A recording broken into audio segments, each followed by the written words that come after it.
Welcome, ladies and gentlemen, to a whole new edition of Outside the Box Radio. I'm Alex Ansary, coming to you from way off the grid in the high desert, San Luis Valley of South Central Colorado. We have an amazing show for you tonight. Max Igan is our guest. TheCrowhouse.com is his website, and he's got a number of podcasts that I recommend listeners of this show take a look at. It's a great addition to your iPod and great information for other people to listen to. Max has a lot of very interesting philosophical ideas on the nature of reality, the systems of control, and, of course, real tangible solutions that are available to all of us. So we're going to be talking about a lot of things with Max tonight. But first, I have a very special announcement. And I want to thank Bob in Chicago who called into the show when I was talking to Freeman about a month ago. I'm going to be flying to the Free Your Mind Conference coming up in Philadelphia, Pennsylvania, April 25th, 26th, and the 27th. I will be speaking on the topic of solar flares and their effect on human consciousness, cycles of war that correlate with periods of solar activity, in particular the solar maximum portion of the 11-year solar cycle. And so I'm very excited to be able to present my ideas to so many of my peers, so many friends, so many people that I've interviewed on the show over the years, but I've never met. In a way, I kind of see the Free Your Mind Conference as a pilgrimage of like minds. And so if you have a chance, go ahead and go over to freeyourmindconference.com. And if this is something that interests you, there's going to be a lot of people there. And this is going to be held right around the area where the Liberty Bell is, right in downtown Philadelphia, Pennsylvania. It's a town I've always wanted to go to. You know, I've been to New York. I've been to Washington, D.C.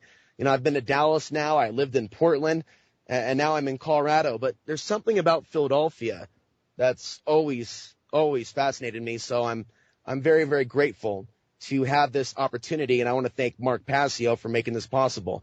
There's going to be a number of speakers at the event, as you can see from the freeyourmindconference.com website. Laura Eisenhower is going to be there. So will be Bob Tuskin, who we talked to last month, I believe, or the month before. Lennon Honor, Kathy O'Brien, Jim Fetzer, Alfred Weber, and a whole host of other individuals. And again, this is something that I kind of need right now, being haven't been out in the desert now since November 17th. And so with that, we are now going to go to Max. Max, are you with us? Certainly am. Thanks for having me on the show again, Alex. Nice to connect with you again. It is. I believe I talked to you last time when I was still living in Portland, Oregon, before I left the West Coast on Access Television. I think it was the first year that you started doing podcasts. Was it 2008? I don't think it was 2008. It might have been 2009 or 2010, but it was a really, really bad connection. I was living right up in the mountains, and I had a wireless connection, and it just kept dropping out, and we just couldn't even get a conversation going. So I remember it being a very disastrous day. So it's nice to talk to you with a good connection, brother. It is. Thank you very much. You know, because I've been off the grid. It's every week it seems that I'm driving to a different place. Now, you talked about going to Peru recently and having an expansion of your consciousness, a new awakening, and new concepts that flooded into your mind after this trip. Tell us a little bit about what Max has been doing and some of the things you've been talking about lately on your podcast. Well, the trip to Peru, like the experience that I had there was quite remarkable, really. I mean, it was more of a confirmation of what I'd been saying for so long more than anything, but it was a really remarkable series of synchronistic events that created that whole trip around the world that I did last year. And the fact that I went to Peru first, and this was like a gift. I just got gifted this 10 days in Peru. Gee, thanks for coming. So I went and did it. And it gave me a really, really different perspective because I had some pretty remarkable experiences and I was still processing them. And as I was processing them, I kind of went out from Peru and the third world and the jungle, the Amazon, out into Costa Rica and then from there into Spain and through Europe and ended up in England and ended up through Egypt and Gaza as well, went to Ireland, all sorts of places. And because I was still processing what happened on the Peru trip, it gave me a completely different perspective of the world to what I would have had I not done Peru first. Because it just, well, there was something that happened in Peru. There was one experience that I had, one ceremony that I had where most of my higher senses came online, if not all of them. And I was actually able to communicate with reality around me in a completely different way to what I normally do. And it was very real. It was absolutely real. I could literally read the energy fields of things, and I could communicate with everything, all of creation. And so I began to see how disconnected we actually are, and how bringing down the system and changing the government structure and addressing the money system and all this sort of stuff, it's all very well, but there's so much more to it than that. You know, even if we were to address all of those things I just mentioned, we are still so disconnected from where we should be and what we are, that it's sort of, you've got to wonder how to get back there. It's almost an insurmountable hurdle to get back to where we should be. But going through the trip that I did, I started to see things, and I started to see how it's been done, how the process has been implemented. I started to see the sequence that had been used to disconnect us, and I began to realize that the way to get us back to where we should be is to reverse the sequence. And so that's what I've been sort of working on since then, trying to find a way to reverse this sequence. And I've got a project this year that I'm trying to put together called the Full Circle Project, which is based on all these understandings, and it's just an attempt to go and undo the sequence in people and get us back to where we should be. What is it about Peru, Max? There's a lot of people that have gone down there, yourself, David Icke, that have come back, and they have a whole set of new ideas to share with the general public. What do you think it is? There's just some energy in that place. There's some really, really remarkable energy there. I think a lot of it is because of the Amazon and because of a lot of the energy of the Earth Mother that's still there. Whether people will call me a pantheist or whatever for saying that, I mean, I experienced this. I literally experienced that feeling of a feminine Earth energy, a feminine Mother energy in Peru. And no, it's not Satanism, it's not Lucifer, it's not all these things the Christians will tell you. It's a very, very real energy. It's the connection to the earth that we're supposed to have. And look, there's just something very, very remarkable and very special about Peru. I mean, all of the ancient monuments and all the stuff that's there, the Nazca lines, the walls at Sacsayhuaman, and Machu Picchu, all of these things. I mean, the ancients built these things in this place for a reason. You find more of these remarkable things in Peru than anywhere else. I mean, sure, there's a lot of stuff in Mexico. There's a lot of stuff all around Central America, pyramids and things. But there's just something very remarkable about Peru, especially Machu Picchu. Machu Picchu appears to have been an ancient university that was built according to the Earth grid, according to Earth energy patterns. If you actually go there and look at the place, you look at the magnetic alignments that it's all set up, and the fact that all these compass points, and I mean, there's so much stuff that they've done there. And certain rocks have been placed in a certain way, which may look completely out of character and completely out of place in the wall, but you'll find that the top of the rock is a perfect compass. So they've done stuff like this, and they really, really knew what they were doing. Now, obviously working with energy fields, and whatever they tell you the place was, I mean, we hear that it was temples and all this sort of stuff for worshipping ancient gods and sacrifice and all this. Well, the guy that I went up there with is actually the traditional owner. He's a man called Cucho, and he's a shaman from South America. When I was there, actually, one of the listeners of my show, it was remarkable because I'm there in Peru, I'm in Lima, and I get a call from someone or an email from someone who says, hey, if you're in Peru, I'm a tour guide at Machu Picchu, and my mentor is the traditional owner of Machu Picchu. How about you contact me and we go up for a tour with the traditional owner? So that was incredible. You know, what's the chances that one of the listeners of my show would be a tour guide at Machu Picchu and have the traditional owner as his friend? So it was $200 to go from Lima back to so I thought, well, to go from Lima to Cusco and back was $200. I thought, well, I'm in Peru, I've got to go and do this. So I went up there, and he started telling me about the real nature of the place. And he said that it was a place of learning, and that if you look at a traditional picture you see of Machu Picchu, you've got the mountain Huayna Picchu in the background, and you've got a big grassy center in the middle, and you've got buildings on each side. Well, as you look at that, the ones on the right, they were all accommodation, and the ones on the left were all places of learning, like they were classrooms, universities. And if you had some research you were doing, you could come there, you could set up in one of these university sections, and you could have all the materials you need for your research, and the living quarters were across the courtyard. And once you'd done your research, you'd go, someone else would come and do theirs. So that's kind of what it was. It was a place of learning. So there's some really remarkable energy in Peru. And I don't know, when I got there, the connection that I got to the Amazon and the download that I got from the Amazon was what gave me this completely new view of reality. It kind of confirmed everything I've been saying about my higher senses, and it let me see what these are, let me experience them. And it was like I had the entire Amazon jungle download its emotional journey into me. And I saw the incredible need to preserve the Amazon, to preserve this jungle, because the whole world used to be a jungle. The whole world used to be covered in trees before we cleared it all. Europe used to be covered in trees. Everywhere used to be these jungles, and we used to live in harmony with nature. We used to live in natural surroundings. And, you know, this is a lot of the life on the planet, and it's very, very important life. And it is conscious. Everything's conscious, because consciousness creates reality itself. I mean, that's a whole nother show probably, but you know, there's a real need to preserve this stuff.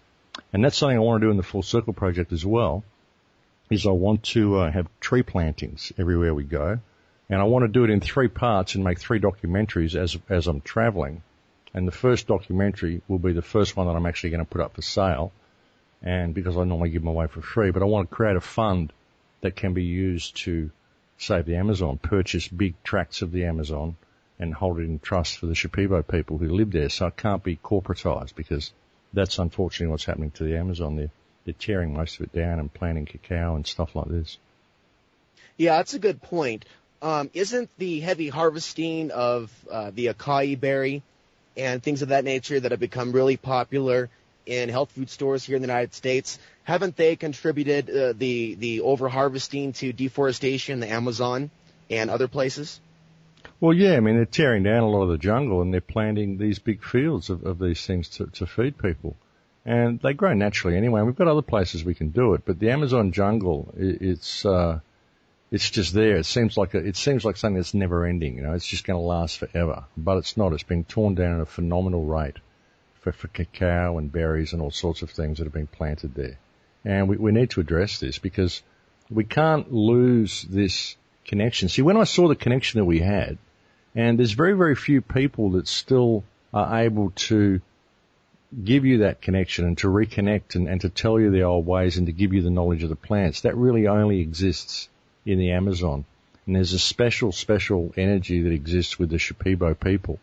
And we're in danger of losing that. And if we lose that connection, we'll never get it again. We'll never find it again, because the society that we're in is so mechanical. It's so detrimental to us. It's so backward to what we should be and so opposite to anything natural that we'll never be put in a position to find this stuff again. Kids aren't interested in looking in the Amazon and finding a connection to nature. They're more interested in the latest iPad, you know, and what the latest fashion is and the latest video game. So we're losing that connection, and it's very, very important that we work now to regain it, because it only really exists in the Amazon. That's the last frontier really on the earth. It's been taken out of Europe. It's still here in Australia in many places with the Aboriginal people, but they've been brutalised here, and there's virtually none of their culture left. There's nowhere you can go in Australia to find Aboriginal people living in a natural way. You know, it just doesn't happen anymore. But there are still people living in a natural way in South America, and I think it's one of the last places left.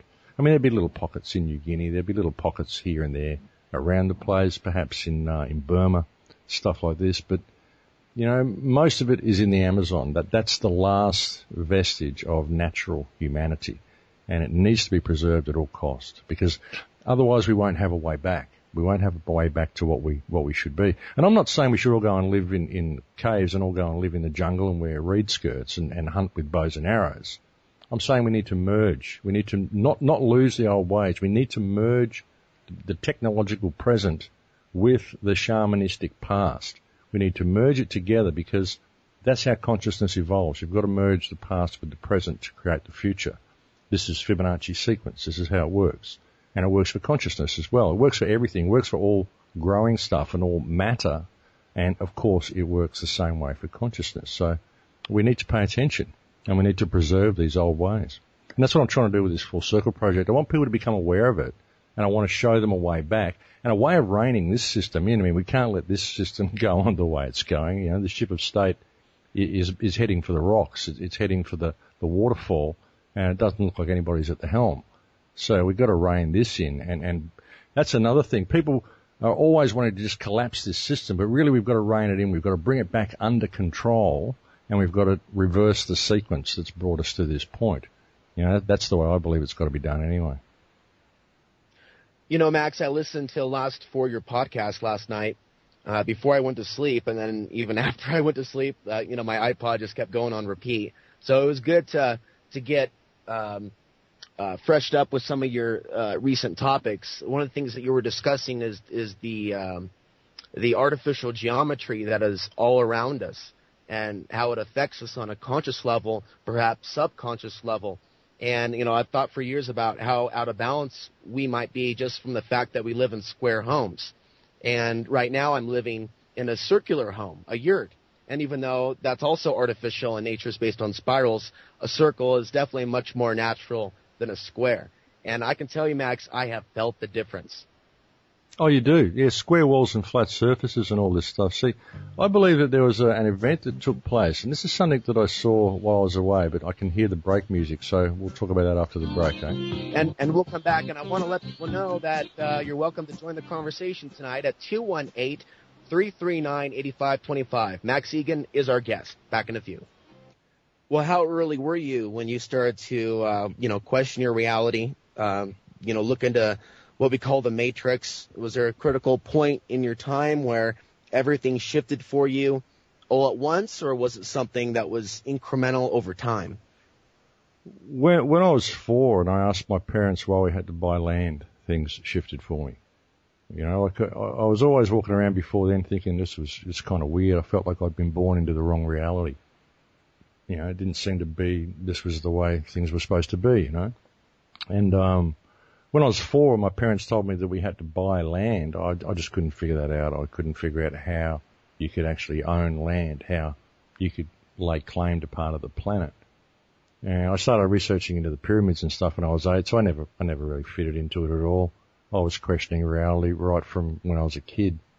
But, I just kind of forgot about it for a while. It just was all messed up. I got to school, I got kicked out of 4 schools, and I just thought this is all messed up. So I just started working as a musician, basically to escape reality. And I was always interested in ancient history and, the fact that there were cover-ups and why would they be hiding all this stuff from us. And as things started getting more serious and you start seeing the world become more and more locked down, it all one thing leads to another. And eventually you sort of start to see the whole picture and it becomes quite serious after a while. And then when September the 11th happened, I thought, well, hang on. Time to put the guitar down and actually start speaking out to people about all this because it's important. So, yeah.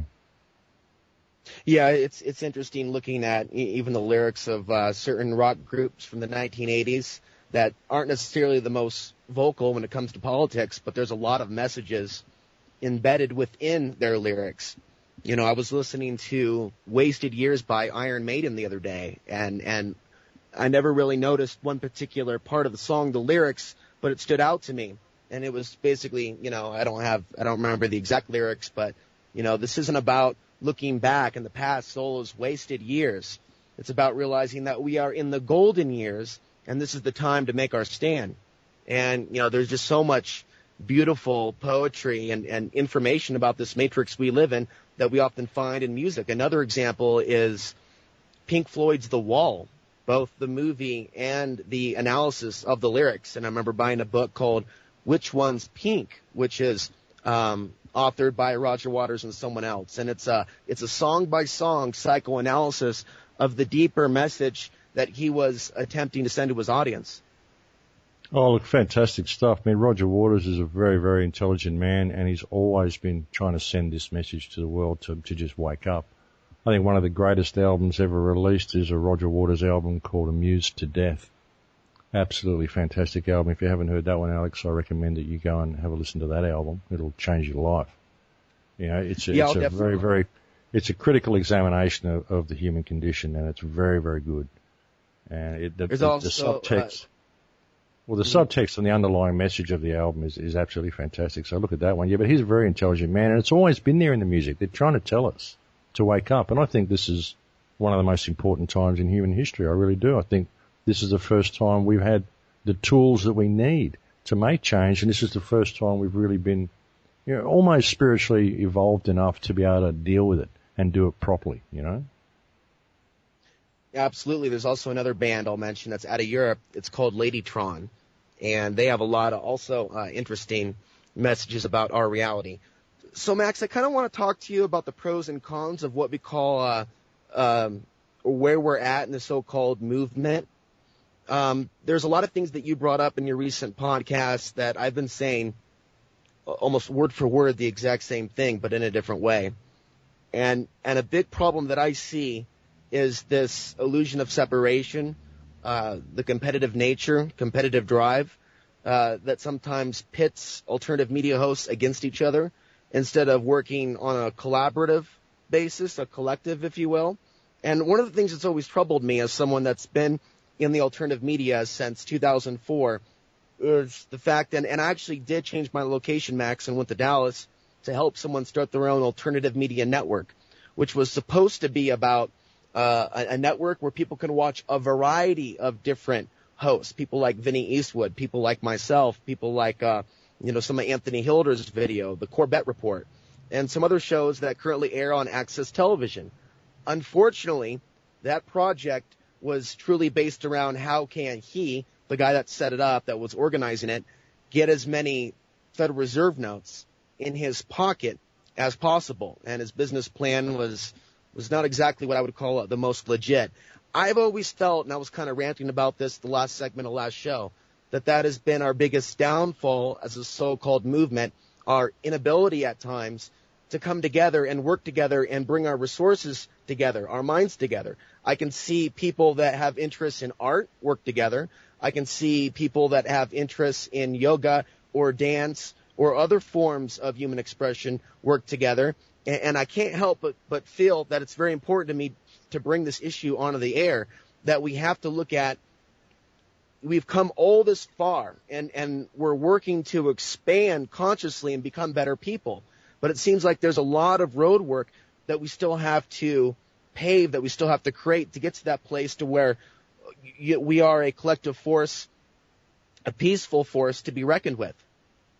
Well, look, there is, and unfortunately a lot of people, their egos get in the way, and you get into a position where you've created yourself online and you end up with a revenue stream and you kind of get a little bit attached to that revenue stream, so then you've got a vested interest in maintaining the fight. And that's what a lot of people do. A lot of people, we're running programs, Alex. Everybody's programmed to think in certain ways and to react in certain ways. And a lot of people are running the program of the fight. A lot of people have been speaking out against this ruling elite and this Illuminati and this horrible corporate system for many years. And it's all they know. They've gotten very good at it. They've gotten very knowledgeable about it. But it's all they know. And they can't imagine a life without the struggle against the system. It's about the struggle. It's about the fight. It's not about winning. It's not about what we would do if we changed things. And it's about the fight. And my opinion is more valid than your opinion. I've got my view, and this is the way it works. And anybody who disagrees with me must be Illuminati or working for the other side, And this is what's going on. And when people, you'll find that you have a difference of opinion with someone, they'll start making up hate videos about you and saying that you're a shill, you're this and you're that. I get it all the time because I have a difference of opinion with them. Then they'll open other accounts and they'll come and they'll start arguments with you on thread, and they'll wait until you lose it and you say something, like just go away. You'll say something rude to them because they push you so far. They go, oh, look, got him. Look what he said. He said something rude. See, he's not perfect. Oh my God, he's human. They do this. They do this to try to trap you and pull you away from what it's all about. So you've got to wonder where these people come from, whether they're plants or whatever. But a lot of the time as well, you've got people in the truth movement and they're attacking this big ghost, this big machine that they can't really get to. They go online, they air their frustration, which is simply a way of thinking that I'm undermining this big beast, but I'm not seeing any change. The world isn't changing, so they get frustrated. So then they find someone they disagree with, They attack them because they get a response, they get a result. It gives them the energy that they need because they're, expending all this energy in fighting the system, and they're not getting anything back. They need a result. They need energy from the fight in order to continue the fight. They don't get that from the system, so they attack alternate research workers. And if we could just unite, the whole thing would go away. If you can't fight it, it's a cloud. It's just an idea. It only exists on paper. We made the whole thing up. The all-powerful Illuminati is only as powerful as we believe it is. That's why they put signs everywhere. All you got to do is have a few people who control the movie industry and the music industry, and you can put Illuminati signage and stuff everywhere. You put it in corporate logos, put it all over the place so it looks all-powerful, so people perceive that it controls every aspect of their lives. It's all-powerful, and there's nothing you can do about it. But it's only as powerful as we believe it to be. I think that if it was that powerful, they wouldn't have to put the stuff everywhere to tell us how powerful they are and make sure the program sticks, because that's what they do. But whatever they try to do, every time they've tried to lock us down, which they've been trying to do for 2,000 years, every time they paint us into a corner, we just cut a doorway. We always do. Human consciousness creates things. We're incredibly resilient, and we keep finding new ways out. You just can't keep us down no matter how much they're trying. They just can't. And all they're really doing is waking more and more people up the more they try to keep us down. But, we will figure this out eventually, I hope.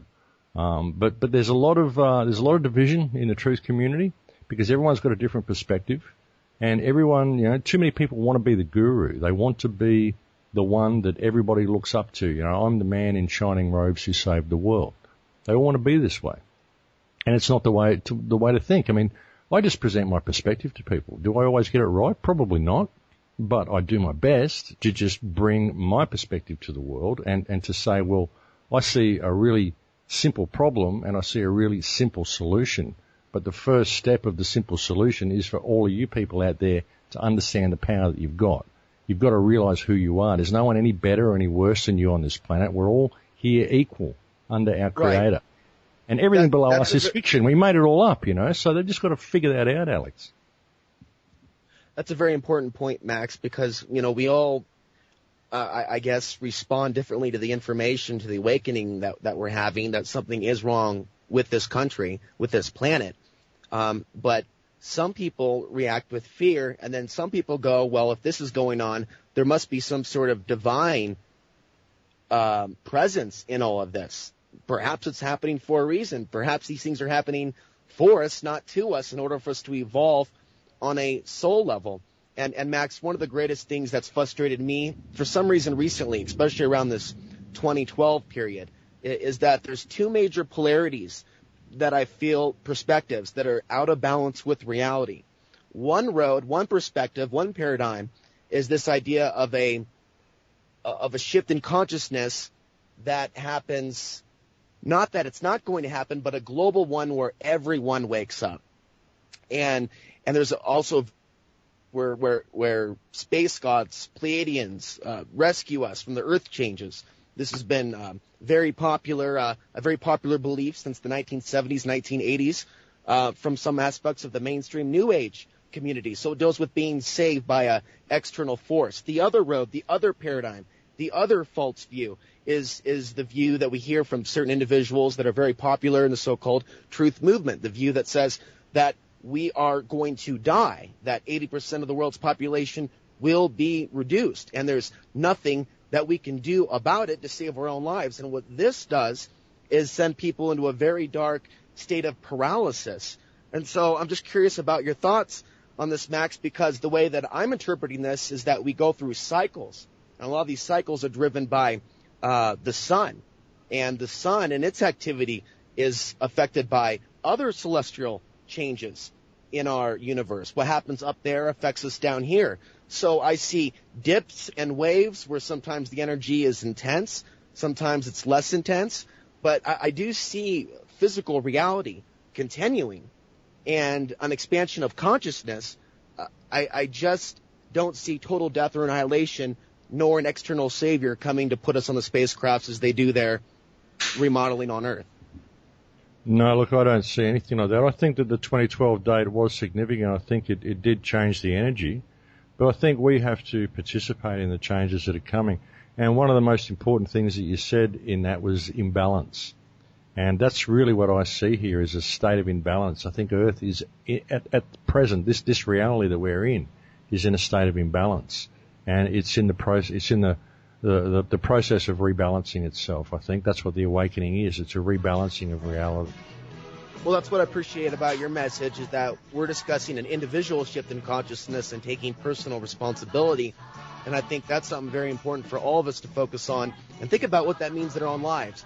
Okay, we've got 2 phone calls coming up from the 347 area code and 214 area code. Max Igan is our guest, thecorehouse.com. We'll be back in a few. Welcome back to Outside the Box Radio, coming to you from outside the grid. And we've got a phone call from the 214 area code, and we're going to go to that call now. Caller, welcome. Hi there. How are you? What's your name, and what state are you calling from? My name is Daniel. I'm calling from Dallas. And welcome. We've met. Alex, you know me from our meeting at the some cafe down on Mockingbird. Anyway, I'm wondering. Good to talk to you again, Daniel. Good to talk to you. I got lots of good memories of some good people that I met in Dallas, and you're one of them. Well, thank you. Right back at you. Thank you, Alex. So, I'm working on this. Been working on a lot of these hypotheses, and I really like the one presented here by this gentleman. I also find myself wondering if maybe the analogy presented by the Garden of Eden, the tree of knowledge of good and evil, isn't somehow related to this. And what I mean by that is possibility that this isn't meant to work.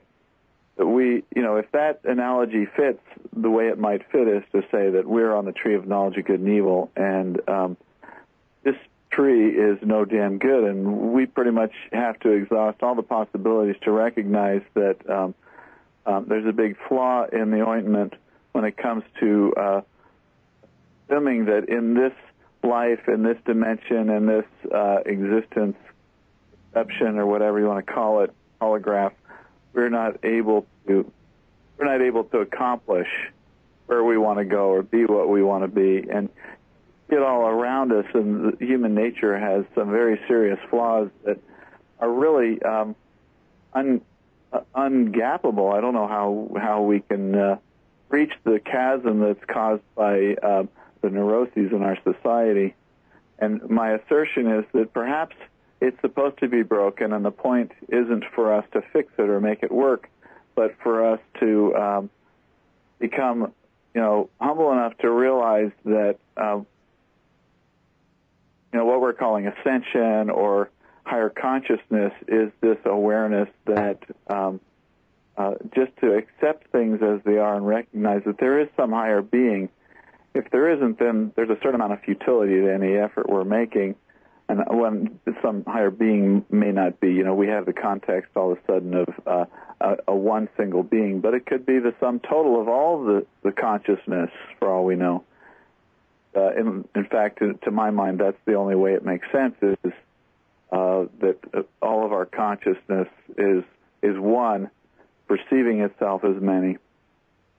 Anyway, I don't want to ramble too much, but I just want to throw in there that, we go at these dilemmas that we have, seeking liberty and a higher consciousness and a healed planet, with certain perceptions, certain assertions that this is true or that is true. And honestly, I come to the realization that I don't know if any of it's true. I don't know what our reality is.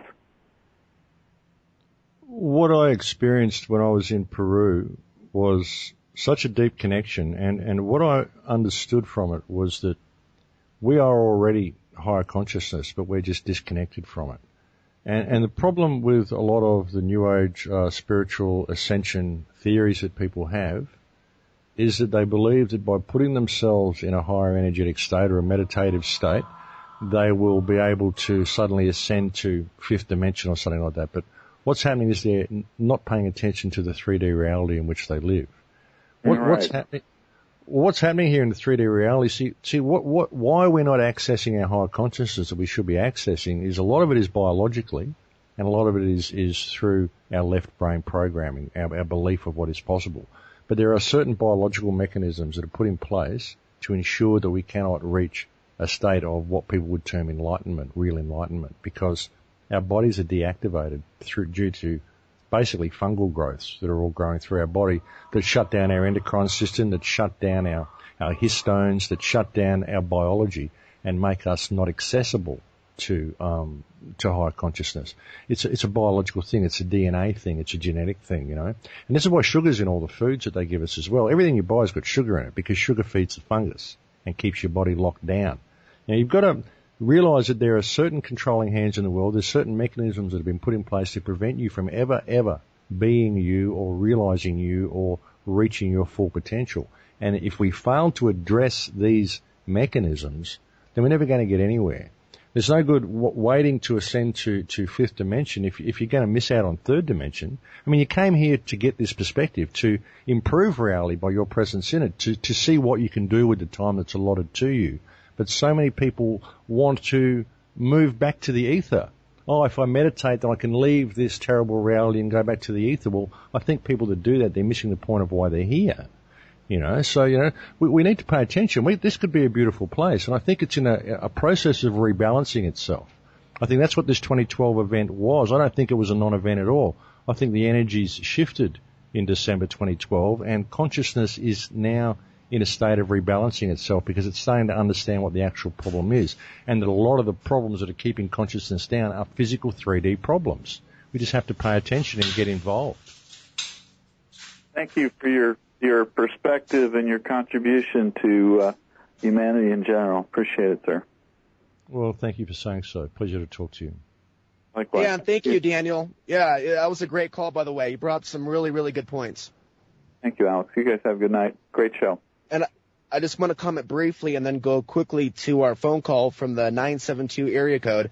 I think it's really important for us to examine what solutions we're capable of manifesting, either on an individual level or working, as a collective with others, whether we're living off the grid, trying to develop our own independent societies. I want to talk more with Max in the second hour about working with the system as opposed to alternate communities. I think Max and I have some disagreements, but we also have a lot of things that we agree on, so we're going to try to find the middle place. For me, it seems like there are certain things that we are probably responsible for coming up with a solution for. The first and foremost is deprogramming ourselves, which has nothing to do with anybody else or their free will, but becoming the conscious being that we are. But I also think that there is a time to be a objective journalist, even though we are philosophers and we are, alternative media hosts and we have different ideas, because when you are objectively reporting the news, you're just stating the facts as to what is taking place. Sometimes it isn't always easy to come up with a solution, and sometimes when I hear some people demand a perfect solution because they're disturbed by the facts and data that they're getting, sometimes I feel that they're missing the point. There may be a larger creative, divine purpose behind the things that are taking place in order to wake us up to what is wrong and to force us to create what is right. And many times that's only about the individual, what we can do ourselves, when we have no control over others that would like to direct their own free will towards murdering others, raping others, joining mercenary gangs and armies. We can't control them, but we can control ourselves, and I think that that's just something that we should take into consideration. Max? Oh, look, absolutely. We can control ourselves, and we have a moral obligation to do what's right. I mean, I believe that there's one law to all of creation, and that is to act in service to creation for the Creator. And, do what is right in all that you do. Follow the path of Dharma, do the right thing at the right time in the right way for the right reason. You start living your life like this, and you start seeing other people as yourself. Live your life in Lakesh. I say that at the end of every radio show, in Lakesh, which means I am another yourself. And the caller we just had on said, look, how he believes there's really only one consciousness. Well, if you look at how your body works, there is. Your body's a computer. It downloads a frequency that you experience as you. So you are completely unique in that, and completely unique in your perspective, and yet you come from the same place that I come from. You come from the field, from the ether, because the energy that exists all around us, that is conscious energy. It's consciousness that creates all of reality. So, we can experience reality from a completely different way once we really perceive what it is. And everything I've just said, I mean, that's mainstream science is saying all of that. And I experienced that when I was in Peru, when I was in an altered state in Peru and my higher senses came online. I was able to read all of that energy around me. So I know it's real. And people say, oh, you were on it was a drug-induced experience. Well, ayahuasca, I don't perceive ayahuasca to be a drug. It's a medicine. There is a spirit to that plant which can take you in and show you how reality works. And everybody who uses it has a similar experience. They always experience a female spirit that shows them things about themselves and shows them how reality works. Any of the visual stuff you get is simply through having more DMT active in your body, which you should have anyway, because your pineal gland should be open. But DMT is produced in your spine. Your body should have much, much higher levels of DMT in it than what it currently has. And that's one of the reasons we don't see outside visible light. So this is why it's important to preserve these traditions, and it's important to look at reality from a bit of a wider perspective than most people do. But, if you have an order to do something and you have a moral obligation to do otherwise, then you always should go with the moral path, the moral high ground. You should always do this. If we were to live our lives in Lakesh and live our lives in a state of respect for each other, I think we could change the world very quickly. Yes, a wider perspective indeed. Not looking at the universe through the lens of a McDonald's straw. And with that, we're going to take a break. Max Igan is our guest, and we welcome your phone calls, 218-339-8525. Max's website is thegrowhouse.com. And when we come back, we'll take our phone call from the 972 area code. Hour 2 up next in just a few. Okay, and we're back. Now, we have another phone call from the 972 area code, and we're going to go ahead and bring that up right about now. Caller, welcome. What's your name and state? Oh, hello? Welcome. Oh, hello. Thanks for calling in. And who might this be? Lindsay. Well, welcome to the show. I followed kind of Max's other interviews, and I have to agree with a lot of things that he's presented and that he said. It's very interesting. I'm wondering about his opinions on some people are feeling that they're moving into kind of a multi-dimensional existence or reality. I mean, I kind of have felt that myself. I was just wondering, his opinions on that. Some people, it's really kind of hard to exist right now, kind of with other people. It seems like they're in a slower mode of thinking and thought, and they can't really relate to anything you have to say or anything that you perceive. And I'm just wondering if you feel that just kind of this multidimensional existence, past, present, future, all kind of coinciding at once, at certain times, during the day, or, just really psychic intuition type bursts happening. What a person is thinking. You can almost see through walls and know what's happening on the other side. Sometimes it's kind of scary. I know it has to do with just the oncoming energy fields that are solar energy fields, energies from the center of the galaxy, and even the center of the cosmos. I've perceived that for many years. I've felt that for many years coming. And it's been kind of painful because I feel like something, awful things have been putting obstacles in the way of that development. But I just want to know his opinions on multidimensional existence. Is it something that you think is real happening? Oh, absolutely, absolutely. I mean, you're multidimensional beings, but even when people say multidimensional, I think a lot of what they're experiencing is actually the rest of this dimension. They're coming online. So we're only experiencing about 3% of this reality that we're in. There's all this stuff that exists outside visible light that we're not experiencing. a lot of the stuff that I experienced in Peru was all of these higher senses coming online. And the people you're talking about, these people are probably cut down a lot of sugar and stuff in their diet. So the fungal growths are starting to leave and the systems are starting to come back online. So I believe the Earth is in a process of rebalancing itself. I think consciousness is in a process of rebalancing itself. And those that have been keeping up with their diet and keeping, this fungal growths down in their body and keeping themselves in the right energetic state are starting to shift in and out of these higher senses. They're starting to have stuff come online that they may not have experienced before. And that's the thing with higher senses. They come online and you start receiving information and you don't really know how to interpret it because you haven't learned any of this yet. You know it's information, but it's difficult to understand some of it because, it took you 5 years to learn how to use the 5 senses that you've got. So when you start having higher ones come online suddenly, it can sort of feel a little bit disconnecting from the world around you. You don't really want to be around other people. You don't really, you can see the problems with the world and you don't really want to participate in it. But I think that's what we're going to see more and more of. But people have to be aware of what's going on in 3D reality. See, this is what I keep saying to people. You're here to experience this. It's what you do with this. You've got to pay attention to what's going on around you. And once you do realize that we all do come from a single source and that we're all here simply to gain the perspective which is ourselves of this experience and to help with this realignment, I think a lot of the people that have come here have actually come here to help with the realignment, then, your purpose becomes clear. You can't forget to pay attention to 3D reality, though. You have to participate in it because that's why you're here.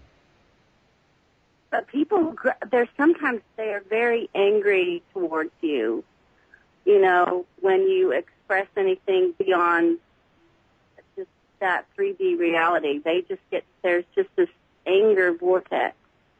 Well, yeah, it's the predator mind, and it's also very confronting to people, because they're running programs. People are all programmed into this reality. The best thing you can really do, I believe, is to lead by example in all that you do. Be a pleasure to be around. Always improve someone's day if you come in contact with them. Try to improve their day. Don't bring them down. Give them something. Give them some energy. Everybody you come in contact with. If they disagree with your beliefs or what the information you're attempting to present them, well, don't present it to them. Just present them a you that they would wish to emulate. They would want to be as happy as you are and as joyful as you are and as positive as you are. And they would want to be able to give energy to people the way you give it to them.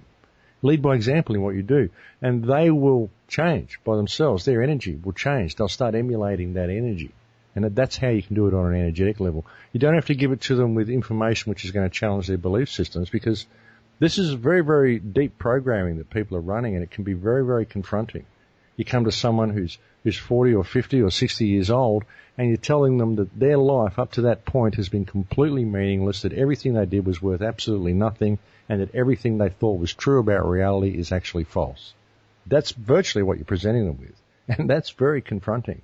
So you've got to, as I've said before, you've got to undo the sequence. And the first part of undoing the sequence is for them to understand who and what they are. And the best way to give them that is to be all that you can be and lead by example in all that you do when you're around these people. Well, some people, I think, are really surrounded by sinister forces.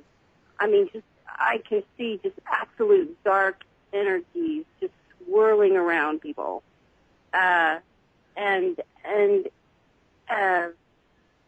it's sometimes it's really scary to encounter that, and these people are really kind of possessed, and I don't know whether to call it archons.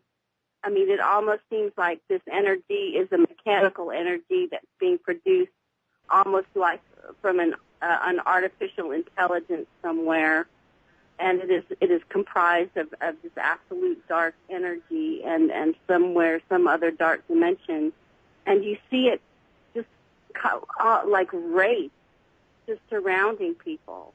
You're right, Maggie. It's all over the conspiracy research community. The anti-human almost sentiment, the anti-spirituality aspect, and there's a lot of truth in what you're talking about. One of the things that I was relieved about when I left Portland, where I was doing my television show for 6 years, is that I no longer was glared at by people in the supermarkets. or people in pubs or people in restaurants that would recognize me and the things that I talked about. It's a little different than just being online, because it was a community access TV show. It was my community. And so that was a lot to go through, to have people that you didn't even know sending you dark energy, glaring at you in public. And definitely that was a very tough experience, but that's also one of the beauties of living off the grid. I want to turn it back over to Max, because I know, Max, you've been attacked pretty heavily for every time you try to go in a more spiritual direction or understanding of what's going on. And how have you dealt with that? How do you shield that? How do you move beyond that so you're not affected? Well, it's very difficult. I mean, sometimes you do get affected. I get sucked in sometimes. People start baiting me on threads, and I'll get pulled into it. I'll start making comments that are completely unconscious. A few minutes later, I think, what did I say that for? And I delete it. And I think, why did I go there? Why did I get back to that point? And I find it interesting that I get pulled into it all the time. There's these forces that try to pull you in, and they succeed. I mean, I'm aware of all of this stuff, and I get pulled into it all the time. So I'm not perfect. I don't pretend to be perfect. But there is this predator mind that is there, that has superimposed itself over human consciousness. You called it the archons before, a very, very interesting concept, the concept of the archons, if you look at Gnostic teachings, the Nag Hammadi writings.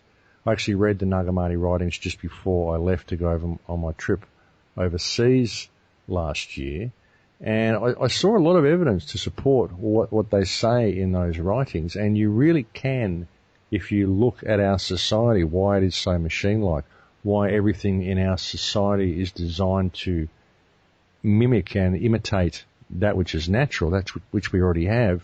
It's like we create these cheap, clunky versions of it, and why human consciousness and human science seems to be trying to reverse engineer life. Like, why are we looking for the God particle? What for? What the God particle? What, a piece of material, a piece of matter that's going to create consciousness? We're not going to find it. Consciousness exists in the field. Consciousness is divine. You're not going to find that spark of creative consciousness anywhere in matter. So why are we even bothering to search for it?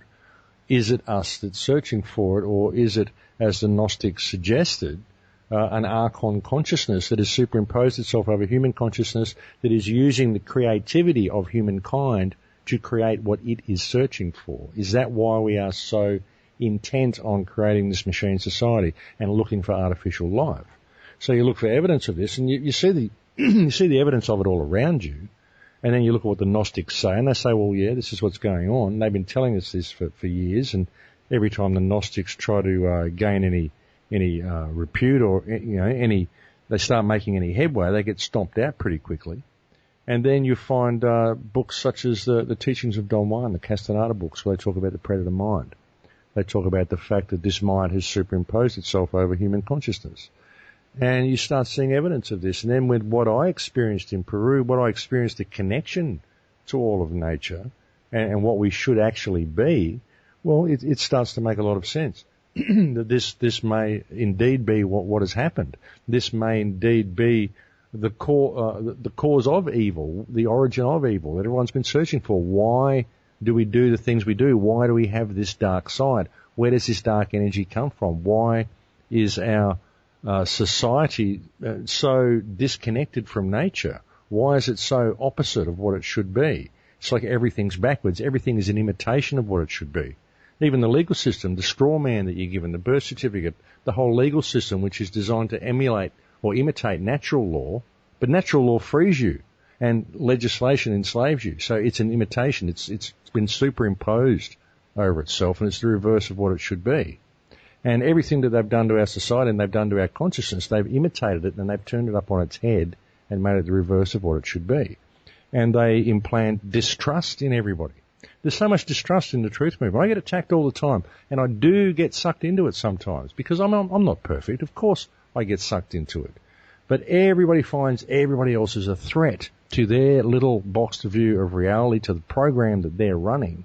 And most of society, 99.999% of it is programmed.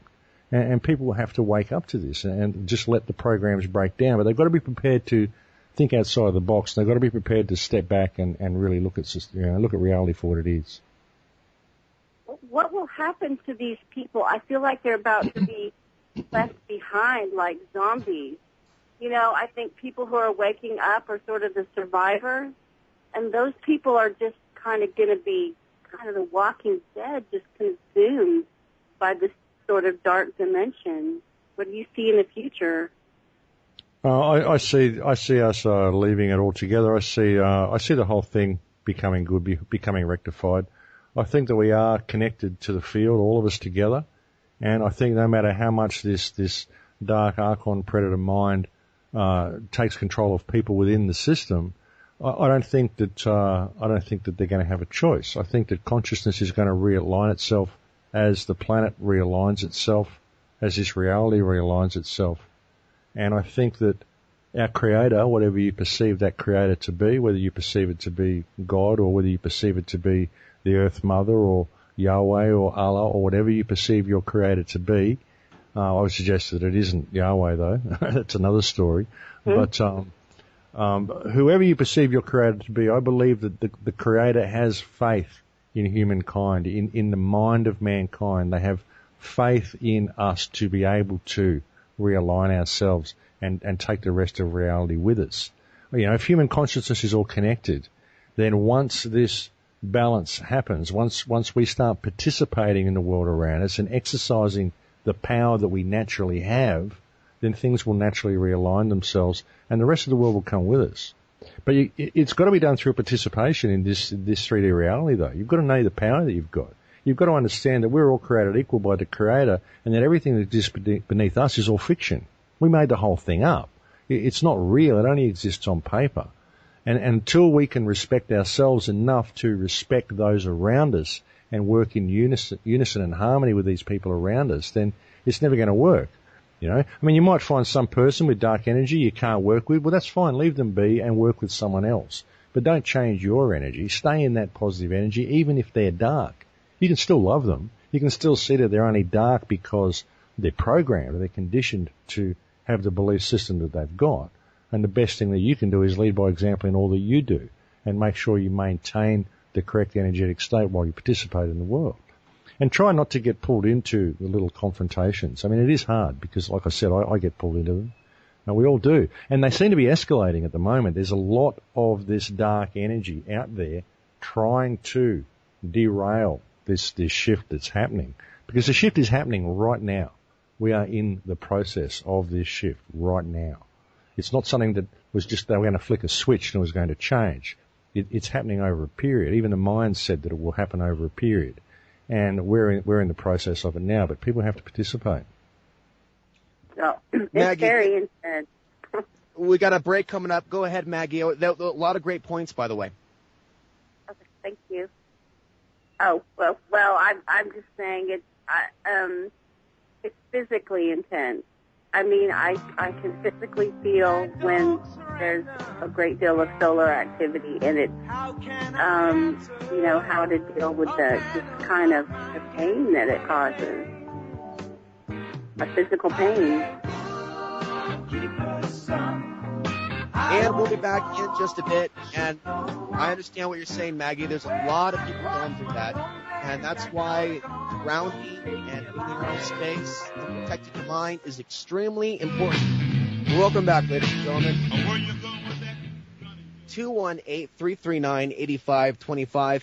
Max, you were telling me something very interesting during the break relating to the Nagamati text, which refers to the archons and the demiurge and this matrix-like system of control.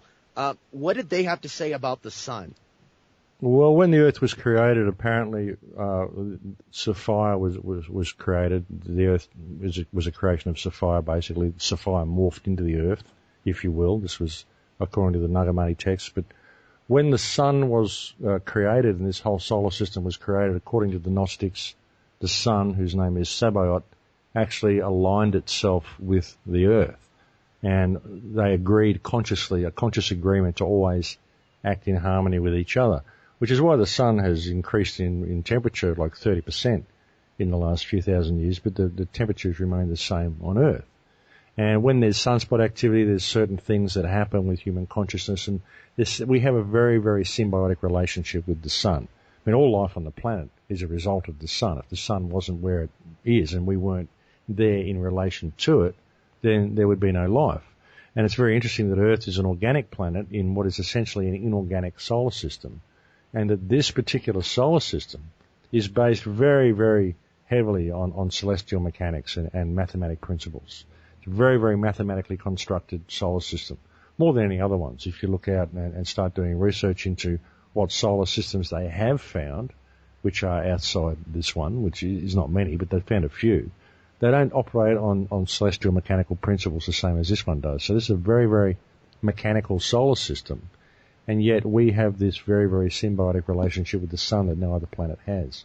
So yeah, that's just an interesting part of the Nag Hammadi legend, the Sapphire myth, which is quite an interesting story. It's actually fantastic mythos that they have around the creation of the Earth and the creation of this solar system, the creation of the archons and the predator mind and the whole thing. It's very, very interesting to hear their take on it. We had Laura Eisenhower on the show about 2 weeks ago. Very, very interesting guest. She's also going to be speaking at the For Your Mind conference. And for those that like to, learn more about the archons and the Sophic myth, Laura has done an amazing job putting a great wealth of information and data together. I want to take a step back here and talk about some of the really incredibly distorted ways that some people are viewing reality. And I haven't heard you ever really get agitated, except for one time, and I understand why. You were on the Truth or Girls radio show, and a particular individual came up, Dallas Goldbug, whoever his real name is. And I remember hearing what you were saying about, and I want you to kind of explain to the audience, for those that haven't heard, who is Dallas Goldbug, because, we're talking about a person that pretends to be a conspiracy researcher that's legitimate and takes people, including myself. He said I was Mark Dice. No, I'm 5'7". I'm not 6 foot. Mark Dice is over 6 foot. I'm pretty sure I'm not 6 foot. I'm pretty sure Mark Dice is not 5'7". And so, I just kind of shrugged it aside, whatever. Shortly after what you talked about on the Truth or Girls radio show with Morning Mayan and another individual, I went to someone's house here in the San Luis Valley that was going to let me use their internet to do my show. And he was trying to tell me, because he was somewhat in this information, he said he was a like mind. He was getting angry with me, visibly angry with me, Max. And this was just a week after hearing you on the Truth or Girls radio show, that I did not believe him that Luke Kradowski of wearechange.org was the Arizona shooter. He was actually yelling at me. And this is I had a guest on, and I'm in someone's home, and they're yelling at me, telling me to put up the pictures of Luke Kradowski next to the Arizona shooter. And that was a rough moment, Max, to see that, that there is such a strong degree of cognitive failure, a major thinking malfunction, where people can think that two people that don't even look alike are the same person. And I'm curious what your thoughts are on this, and if there's perhaps something more sinister to the Dallas Goldbug. We'll call it Operation. Oh, it's a COINTEL operation, absolutely. I mean, whether he knows he's doing it or whether he's just programmed to do it, I mean, I don't know, but it's an absolute COINTEL operation. I mean, the information that you see there is so blatantly false. And it's put there, I believe, to discredit the truth movement. So you can show how crazy these people are. And look, I mean, like you say, when you see someone like that and they don't look anything like each other and you've got some guy yelling at you about it, these people are mentally unstable. So that's the sort of person, the sort of people that he's reaching. Now, these are mentally unstable people that are liable to do bad things. And it also puts you in danger because, he's claiming that you're members of an elite, you're a member of an elite family that's working to enslave the whole world. And you're out there, you've got a radio show, you're living in town, and then suddenly somebody comes along and puts a bullet in your head because they believe that you're this terrible guy from this banking family who's responsible for the death of all these people because he got it from Dallas Goldbug. So it endangers your life. It drives huge wedges into the truth community and gets everybody to question everybody else. It's distrust. It's this predator mind. That's what it's all about. But, he may not even realize that he's doing it. He may totally believe what he's doing is legitimate research. That's the thing.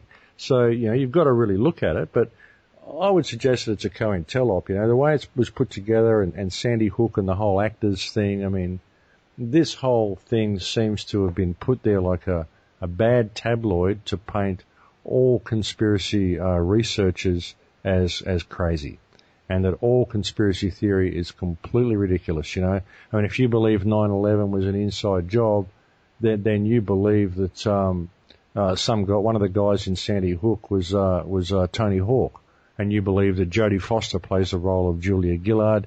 You believe that what's the comedian, Bill Hicks, is Alex Jones.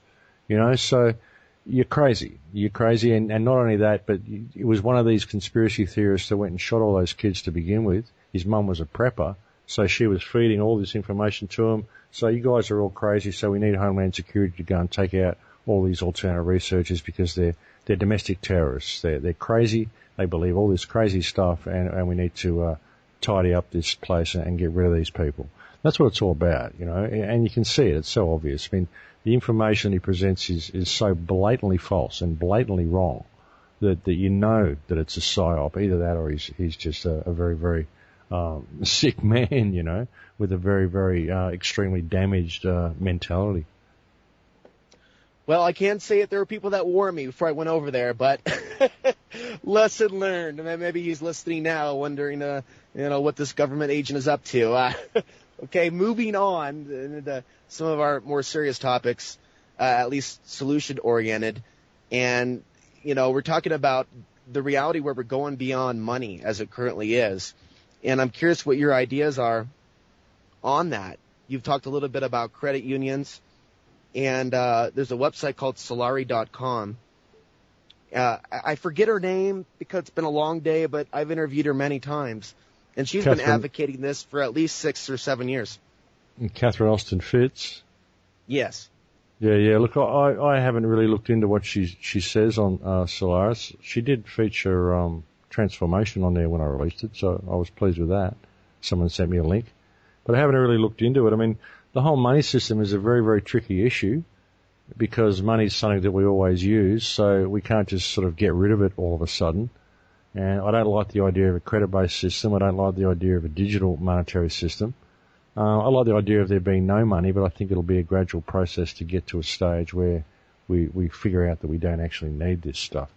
That's why I believe we need to find a way of reining this system in. And I believe the way to do it is to understand that the government are simply public trustees, regardless of what legislation they put in place, regardless of what rules they've written down in books. We are what created society, and society is what created government. They're way down the food chain. They're there as trustees of what we hold, which is the earth. The earth is us. It's not something that we have to earn. It's not something that we have to buy. It is ours. This is what this society has basically done is it's dispossessed everybody, and now it's trying to, it manages to keep them enslaved by just being alive. So we have to address that situation and realise that it's just a small group of people that are controlling it, and actually the whole government situation is a trust agreement. These are public trustees. They're all in breach of trust, and we have to step above it and start, regaining things a little bit that way. You have to rein the system in, get rid of all the toxins out of our environment, all the toxins out of the food, all the chemicals and fluoride out of the water, and send us back down the track to what we should be. And eventually I think we'll get to a situation where we don't need money. But at the moment, I guess it's a necessary evil. The most positive system I've seen so far is mathematically perfected economy. Mike Montaigne's mathematically perfected economy. It's very hard to get your head around. I'm not mathematical at all, so it's difficult for me. But it sounds like it works. When I had him on the show and he explained it to me, I remember thinking, yeah, this could actually work. And I think that would be a great stepping stone to get to a situation where we didn't need money at all. Because really, I don't think we would need it. If we come back online, if our higher senses come back online, which will only happen once we get the toxins and stuff out of the environment, then I don't think we'll need it. People think that they can't imagine a world without money, they can't imagine a world without commerce, but I think it all comes down to a state of your consciousness. And I think that once their higher faculties started to come back online, they'd soon realise that it reality doesn't work that way at all. And take a look at this for those listening. There's been a lot of information that we've seen about the sun, and the Earth's weakening magnetic field, and holes in the Earth's weakening magnetic field, and information that is indicating that M-class flares in the future will have the effect of X-class flares. And because we have such a strong dependency on a centralized electric grid, if something were to impact that, it could impact banks, it could impact satellites. It doesn't mean that we couldn't bounce back from it or that it would be permanent, but at the moment, it could cause a serious malfunction, breakdown of the world economic system. And the History Channel keeps referring to this as a end-of-the-world type of event. And since I have become interested in solar flares, fascinated with them, beginning in 2007, 2008, and by the way, at the age of 8 years old, I used to have dreams of a solar flare hitting the planet and a powerless reality. And that was not implanted into me by any form of predictive programming. I was actually having these dreams. And so what I'm wondering, Max, is if this is a part of the shift. If we go back into a situation where there's no more money and there's some sort of event that forces people to come together and grow their own food, and in a way, for those of us that are not comfortable with the direction that the police state has gone, basically being our own police. Some could say the word militia, but not, fanatical, but people that defend their own neighborhoods, defend their women without the use of police. I see that as a big, big part of becoming free, when we're no longer dependent on 911, when we know the neighbors across the street. And this is why, Max, I think that we do need alternative communities, because some of us have been trying our entire lives within the system. We've been trying our entire lives to have meetups with people that are in the city that don't have the time to get together and go, how are we going to get off the grid together because there's too many parties going on? This was what I was competing with the whole time, Max, in Portland, was people within the system, within the city, within the grid that never wanted to take the time to come together to a meetup. And if they did, it was because they were looking for me to be their leader, or a Portland version of Alex Jones.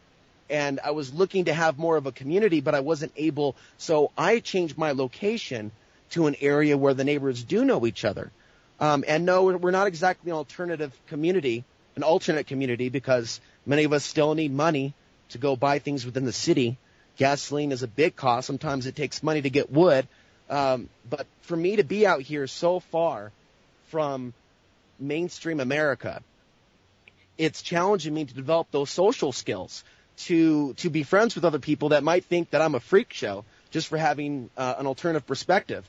There's some people that know what I do in the Valley and they like me out simply because there's an independent thinker in the Valley. And that's all it is. And so I'm working, Max, to not let that stuff bother me, but to be optimistic that maybe we can do something together, because I'm starting to see signs. There's more people moving into the area of the San Luis Valley that are finding me on Facebook. Some of them are YouTube viewers. And I've been really frustrated living out here in sometimes negative 30-degree weather, but I'm starting to see a shift. And I think that more people are going to be moving up here in the future. And so, I think this is just kind of a message for everyone living wherever you are in the United States or elsewhere. If we can find a way to work together, those of us that are like minds that don't want to screw each other over financial issues or anything else, then I think we have a chance. But I do still think that there are some ways that we can work within the city, the city or the system, and that there's a place for that too. I think the answer, at least for me, is to look into my own heart and see where that's leading me. And I think that's the answer for every listener in the audience, for them to follow their heart and listen to their inner guidance as to what their own solution is going to be. And where they are environmentally is going to play a really big part. Well, look, it is. Everybody should be growing food. I've been saying this for years. You've got to start putting gardens in. We've got a lot of gardens in down New South Wales. We just used to plant them randomly a couple of years ago, but that's kind of slacked off. But almost everybody I know has got vegetable gardens in. And, alternate communities are great to get off the grid. But my argument is that too many people go out there and they attempt to create a working model of an alternate society so that they can then show it to the world. They don't participate in the one that we've got, and we need to save this one, Yeah, there's a lot of power in having one foot in each world. Yet as I'm trying to do, keep one foot connected to the internet and keeping the show going, and yet experiencing nature. We'll be back with our last segment, Max Igan, 218-339-8525.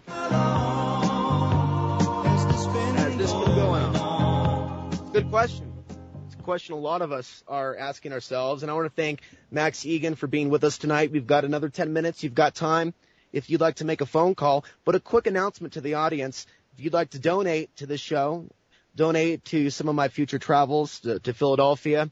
If you'd like to contribute in any way, I'm still trying to get my own internet, but it's not very cheap. But eventually I will have my own internet, and I might start doing a daily show here on American Freedom Radio. But the email to type into PayPal for anyone that would like to contribute to the show is Alex_Ansary at hotmail.com, Alex_Ansary at hotmail.com. And you can also keep up to date with other programming and content that I create, and also past television shows and interviews over at youtube.com/Alex Ansary. And I want to turn the mic back to Max at this time to continue your thought from the last segment on creating those independent communities based on mutual respect and things of that nature to create the reality around us in these times, in these what seem to be troubling times to some people. But what I see, Max, is also opportunity. As more people are affected by these economic problems, they're going to start looking around for other people that think just like them, that understand mutual respect, that have the love frequency within them. And as we start to do that more and more organically, everywhere we are, whether we're off the grid or on the grid, when we start to really see that those steps moving forward, we're going to see some beautiful change. Yeah, well, absolutely. I mean, a lot of people, they want to build alternate communities and get off the grid, but they go away to do it. They disconnect from their society to do it, and they want to create a working model so they can say, see, look what we can do. Well, you know, they don't need to hear that because they already know what we can do. They just prevent us from doing it all that we can. So I believe the idea is, if you're in a position to create an alternate community and like a cooperative with maybe 20 families within your community. Grab 19 other families and start a garden cooperative and start your own bank. I mean, all this sort of stuff. You can do all sorts of stuff to disconnect from the system and create ripples in your own community. This is something else that I'm going to talk about in the Full Circle project. It's called UAC, the Urban Agricultural Cooperative, that we want to set up. And you could do one of these in every town. And you could basically create your own system of funding for your own projects and your own things that you want in your community by means of these cooperatives, these alternate communities you can create within your community. And that way we don't leave this community behind. Because if we leave it behind, we've got to remember that the ship of state is heading for the rocks. We can't allow the ship of state to continue in the way it's going, in the direction it's going. So there's no good stepping away and building an alternate community over there. We need to create ripples within this community and rein this system in while we still have the means to do it. And I think we will. I don't think they can do anything to keep us down, no matter what they do to try to lock us down and lock human consciousness down. Every time they paint us into a corner, we just build a doorway. They cannot control what we can create. We are capable of incredible things, and I think that this is the time we're going to see that. The more they try to lock us down, the more we're going to rise up and the more resilient we're going to get. We're going to start realizing that we've had enough. Enough is enough. And we don't have to do what these people say. They're just public trustees. They're all in breach of trust. The whole system they're trying to force on us only exists on paper anyway. We are the most powerful creatures on this planet, and we are capable of much, much more than what we're being allowed to do. And I think we're going to do it. We're going to realize this, and we're going to change the direction. And then the sheeple will simply follow, because that's what sheep will do. And all the people that are programmed, all the people that are locked down and kept toxic and kept disconnected because of what they eat and the situations that they're in, they'll just simply come along by default once the enlightened people start living their lives in a different way. And that's all we really have to do, is start living our lives in a different way. But ultimately it comes through discovering our own personal power, because until we discover that, then we're not going to find a way of reining this system in. You know, we keep believing that we have to do it within their political parameters, but we don't. We just have to realize who and what we are and realize that we can change things very quickly. So right. I think that's what's going to happen, brother. and that the archonic system may not be as powerful as we've been led to believe. And perhaps we're in this to learn about how powerful we actually are. And having said that, we have 2 phone calls waiting in the wing, but we have only 6 minutes left. So now let's go to the 7-6 area code. Hello. 7-6. Hey, Alex. Welcome. Hey, this is Jay. How's it going? Actually, I had a question for Max about the aerial spraying and how that affects the teleconnection between the sun and the earth if they put inert substances like aluminum up there. Yeah, that's an excellent question, Max. Oh, absolutely, yeah. That breaks down, puts a barrier up there. Everything they're doing basically to disconnect us. That's what it's all about. They say, they're doing it to protect us from global warming. Well, it's actually multi-platform. The aerial spraying is multi-platform. They can deliver any types of biology they want to the planet, nanoparticulates. They can put any type of metals and stuff in the atmosphere to reduce the sun's rays. So, yeah, it absolutely has an effect. But like I said, I don't think they can do anything. No matter how much they paint us into a corner, we just build a doorway. They can't lock us down. It's not going to work. Nothing that they try to do is going to work to prevent us from being all that we can be, no matter how hard they try.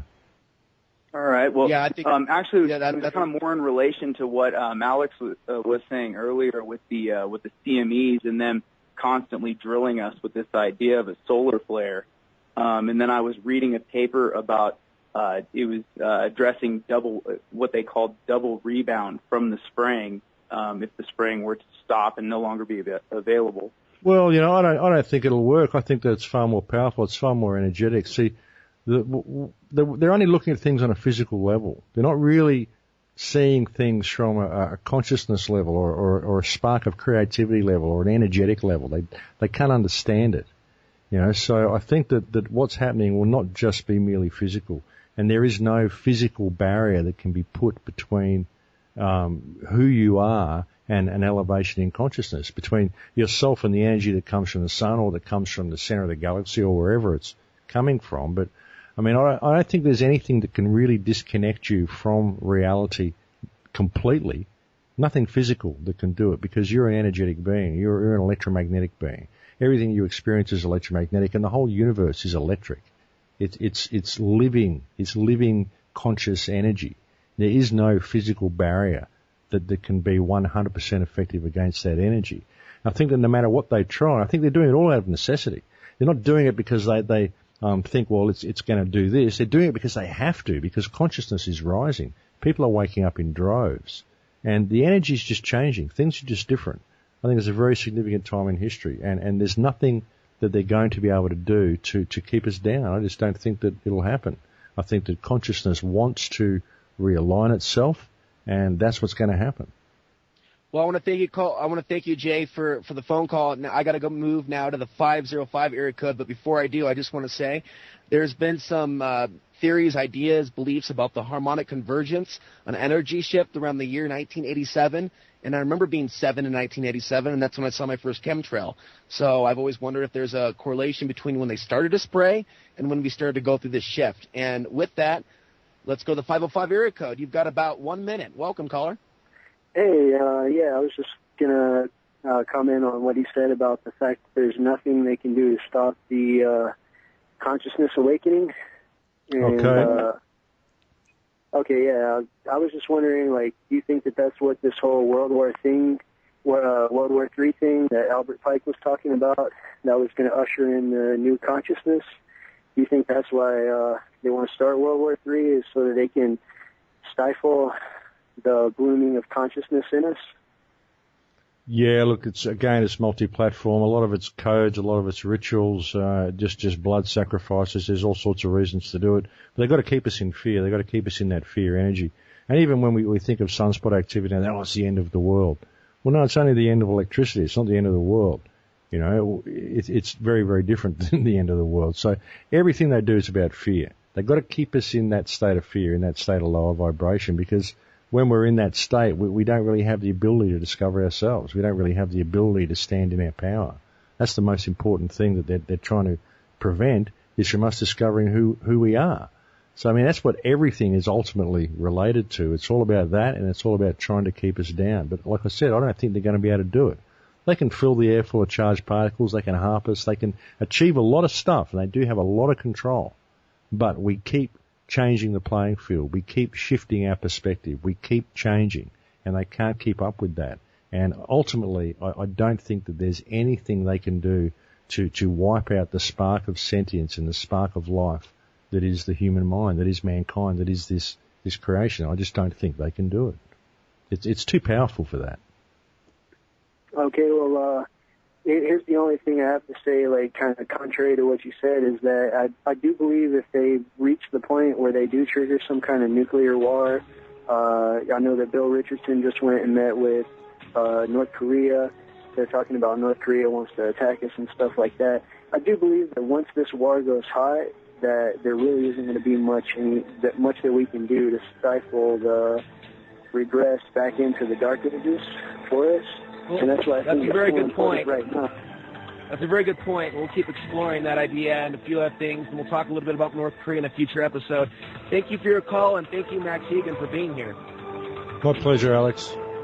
And I'd like to thank everybody else that contacted me during the show and messages through Facebook. There's been a lot of response from the show, and I look forward to seeing you next week, and we'll talk to you